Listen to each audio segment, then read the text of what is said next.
Hi, Darcy here. The position statement I chose that stuck out with me from the very beginning of reading over the list was child abuse prevention and child abuse in general. So in 1996, the NAEYC, or the National Association for the Education of Young Children, adopted this position statement to prevent child abuse. Now, child abuse is defined as any non-accidental injury or a pattern of injuries to a child for which there's no reasonable explanation. Now, we as teachers need to see these patterns if they are occurring. Hopefully they don't occur, but if they do occur and we see that the child is coming in and they're not acting like themselves and they have bruises or any kind of boo-boos or anything that just they don't understand, well, we as teachers need to protect those students and we need to do something about it. We could be wrong, but would you rather have the child go home and get abused some more, or would you rather stop the abuse? Because I'd rather stop it. Now, the program environment, or our classroom environment, indoors and outdoors, needs to be safe. It needs to be designed so that the children can have no possibility of being off in a corner or hidden outside somewhere on the playground where is not in the teacher's view, because this opens the possibility of abuse. Now, I am saying, there could be parents, janitors, maintenance workers, anybody could do this to a child, and you don't ever expect it. So we as teachers need to make sure there's no hidden locations where the children can get stuck in an unsafe environment where they can get abused.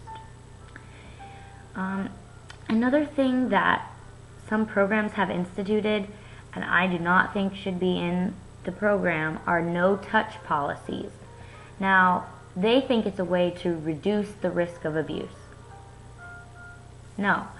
Adults should be sensitive to ensuring that their touches aren't bothering the students or the children are welcoming the touch. And this isn't a creepy kind of touch or anything like that. We mean you can touch the child if they did a great job, or if they improved, or if they're happy and they finished their work. Anything. Appropriate touches would be a pat on the head, a pat on the back, on the shoulder, even like a little side hug, or ruffling their hair up, just to let them know that they're respected in the classroom and that they are loved. Now, you do need to be wary of cultural and individual characteristics and, guidelines, and you need to be sensitive to that. And that's one thing you can talk over with parents and even with the student. You can tell if the student looks uncomfortable. But careful, open communication with parents and families about the value of touch and how it can help the child want to do more and more and to get that special little, pat on the back from their teacher that makes them feel so good inside. And, I think that those are acceptable ways for adults to show kids that they respect and support the kids that they're teaching. Now, one example of where you would need to talk to a family about the sensitivity of the child and touch would be an autistic child. Now, from personal experience, my neighbor is autistic, and when we first met, there were no hugs, there's no touching, She was very weary of it. Not that she was scared of me or anything, but she's just as sensitive to touch, and that's okay. And slowly I would pat her on the back, I would twirl her hair up, I would do her hair, and slowly, she got to it. And now I say, okay, where's my best friend hug? And I get my best friend hug. And It's a short hug, but it's getting better, and she's learning that it's okay to be touched sometimes, and that it's a way of me communicating to her that she's my friend. I think in order that we can prevent this abuse in schools, like as I'm talking about the hidden places and, students maybe going into the bathroom even and having someone follow them in, which can happen, and it's scary, but it can happen.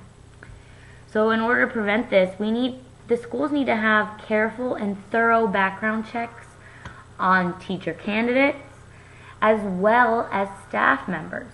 Now, this could even be a secretary. This could be the cook, a janitor, a maintenance worker, a parent volunteer that comes into the school. I don't think parents should be allowed to come into the school unless they have been thoroughly cleared and background checked for no violent history, no nothing. They should not be allowed in a school if they have any sort of crime towards people. We can't always prevent the abuse from happening, but we can do our best as teachers to create a safe learning environment where our kids will be safe.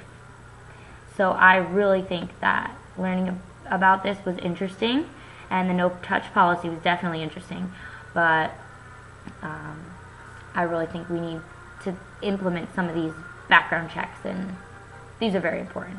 So if we can prevent child abuse, we need to. Thank you.